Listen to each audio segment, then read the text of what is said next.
You're very welcome back. Now, in the past 3 months, 49,000 people have gone on the dole, and the government is now looking at ways to save €2 billion. One solution being suggested is to reduce the public sector wages. And according to a recent survey, nearly half the workforce would sacrifice 10% of their wages to get the economy back on track. So, on today's talking point, we're asking, should everyone take a pay cut to save the economy? We went out onto the streets to find out what you had to say. No, I wouldn't take a pay cut to help the Irish economy. I think prices should come down before I take a pay cut. I would take a pay cut if the top people took a big pay cut themselves. I would take a pay cut for the Irish economy, especially if it's to save my job. The minimum wage is, it's not really high, so I'd rather not to have to take a pay cut. I would take a pay cut on the basis that all politicians would take something similar. Now, joining us in studio is the president of the INTO, Declan Kelleher, and Irish independent journalist Ian O'Doherty. You're both very welcome. Ian, do you think everybody should take a pay cut, and do you think that would benefit the economy? Well, I had to, so therefore I demand that everybody else takes a motion. No, I think what we need to... You had to take a pay cut? I've had, everybody in the Indos has to take a pay cut. A lot of people... How is that put to you? Well, basically, you have to realise that we're not in the economic equivalent of, like, a rainy day. People say, you know, this is bloody hurricane season, and if I have to take a pay cut of, say, 5 or 10%, or take a pay cut of 100% because I get let go, I'll take the 5 or 10%. I mean, I won't like it. I mean, and I can understand where Declan's coming from, that nobody's rushing out to volunteer to say, here, please take away some of my wages. So it wasn't exactly imposed on you, or was it? No, it was just that we just had to realise the economic realities of the situation. And obviously, as a journalist, I feel that I'm woefully underpaid and undervalued at the best of times. But really, I realised that I've no choice in this matter, because friends of mine are being let go left, right and centre. People are talking about the 80s, I mean, but then there's other people saying that we're actually going back to 1929 if we're not careful. That basically this is an absolute global meltdown. And so if you were able to accept it and you're saying to yourself, look, if I want to keep my job, then this is what I have to do. Do you think people in the public sector are living in a dreamland then? Or absolutely. How do you think they're existing, or how do you think they expect to hold on to their pay and their rights? That they've been, to a large degree, insulated from the vicissitudes of the economy and of the real world. And certainly for those of us who would be self-employed or who try and sort of live off our wits or go from contract to contract, there's not a huge degree of sympathy out there for people who have a guaranteed job for life, who have guaranteed pensions. I know friends of mine as well whose pensions are gone now because of what's happened over the last 6 months. And so I think, rather than try and be divisive about this, I think if we can actually try and be inclusive and say, look, it's our economy, we're all in this together. And I find it very difficult to imagine that if you've got a pay cut and or maybe you have to work extra hours and you're going into the parent-teacher meeting in your kid's school and you know that basically your teacher has just refused to basically make the same sacrifices that you've had to make, you're going to feel fairly resentful about that. It's just human nature. It's like, you know, either we're in this together or we're not. And so basically the unions have to knock their heads together and just basically grow up and accept it. On the condition, as one of your the people on the street said, this has to come from top down. Yeah. Declan, just sorry to put it across again, you are the president of the INTO.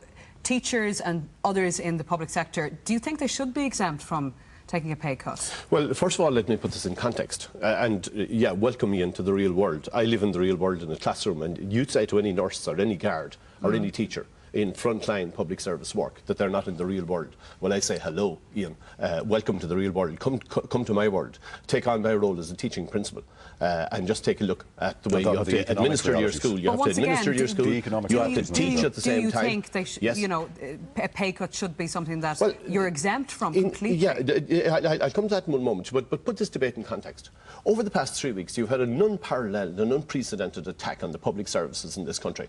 It's orchestrated by IBEC, whose main contributors are the banks. And the banks have played casino capitalism with the economy of this country over the past 15 years. And we see now some of the leaders in that department walking absolutely free, despite the damage that they've done to Ireland's economy. They're now being bailed out.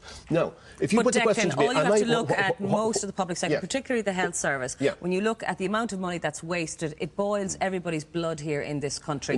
People have to cooperate. People have to toe the line to get us out of this. Ian's company has taken he has agreed with a 10% pay cut. Would you agree with doing the same thing? Yes or no? Let me come straight to that point now, and I'll address it straight out. Well, we've asked you 3 times. I'd love you to come straight to it. What I want to see happening is let's sit down together with government, as unions are prepared to do at the moment, and let's ask the question, are pay cuts the best way in which to deal with our economic problems? And I'd say to you, no is the answer to that, because we're going to have a further deflation in our economy as a result of that. So what is the best way, Declan? Therefore, let's take a look, for instance, at the taxation system. And the one common thread that ran through your interviews on your Vox Pop was fairness.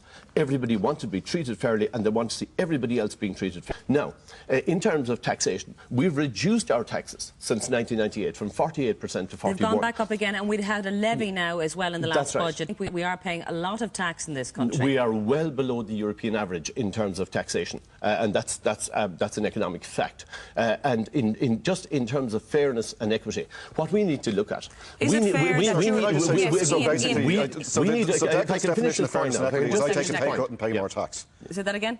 So Declan's definition of fairness is take a pay cut and pay more tax. He doesn't. Well, I'll answer. The reason that you took a pay cut is the management by Sir Anthony of the Irish Independent. The Irish Independent is a perfectly profitable company. The circulation of newspapers is as good now as it ever was. But the problem is, this is something that's happening across the world. The problem is Sir Anthony invested in the London Independent very, very foolishly, and now you're taking a pay cut to subsidise the London Independent. That's called capitalism. That's called business expansion. Declan, speaking of the UK, according to a recent report, teachers there are actually paid, in fact, teachers in Ireland are paid up to 35% more than they are in the UK. So surely there's room for a pay cut there. That's my friend Ed Walsh. That's Ed's economics. When Ed saw sterling toppling, Ed decided to do his sums. In actual fact, we represent teachers in the UK.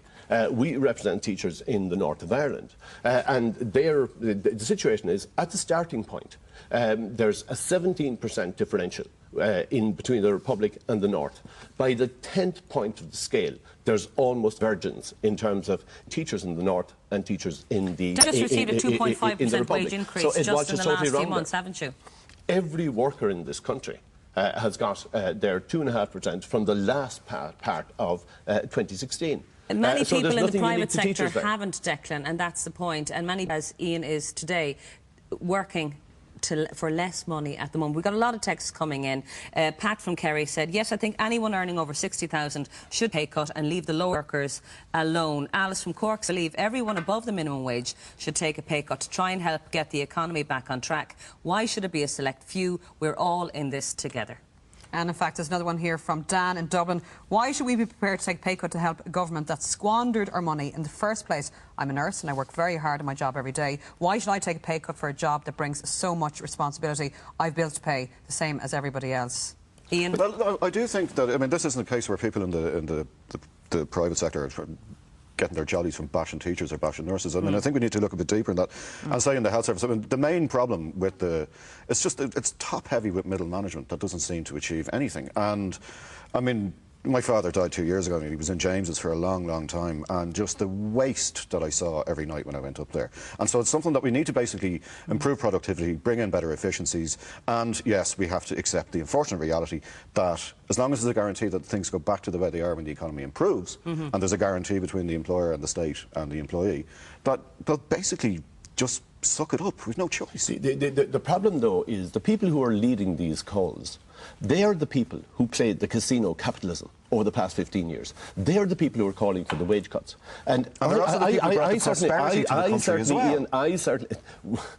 you see the prosperity they bought and the hole that they left when they ran with their money as fast as they could when they saw them coming out of this country. They had no commitment whatsoever. What I want to see is a social solidarity pact emerging between the social partners in this country.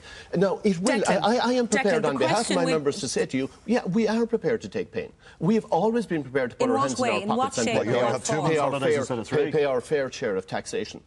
When you're talking about holidays, I can tell you, just come and live with me for a week in terms of my work. And I'll tell you one thing, you'll not find too many people in the private sector to come on and take on the role of a teaching principal you said anywhere you're in this prepared country. to take pain. Would that take the form of a pay cut? Could that take the form of a pay cut? Of taxation adjustments. And taxation adjustments will affect our members as they will affect anybody in any sector. But provided that's done fairly and provided the big... not pay cuts, no. But taxation adjustments, yes, certainly. And in terms of looking at future wage agreements and where we're going with future wage agreements, we are also prepared to look at that, and that's effectively a 6% cut. OK, Ian and Declan, thank you so much for coming in to talk to us today. That's it. And thanks indeed to all of today's guests. Tune in tomorrow when actor Des Keogh talks us through 3 mementos that have shaped his life so far. And Larry Goldman will be back with a whole lot of cash to give away if you can guess the year of his golden hits. We'll see you all tomorrow. Bye. See you then.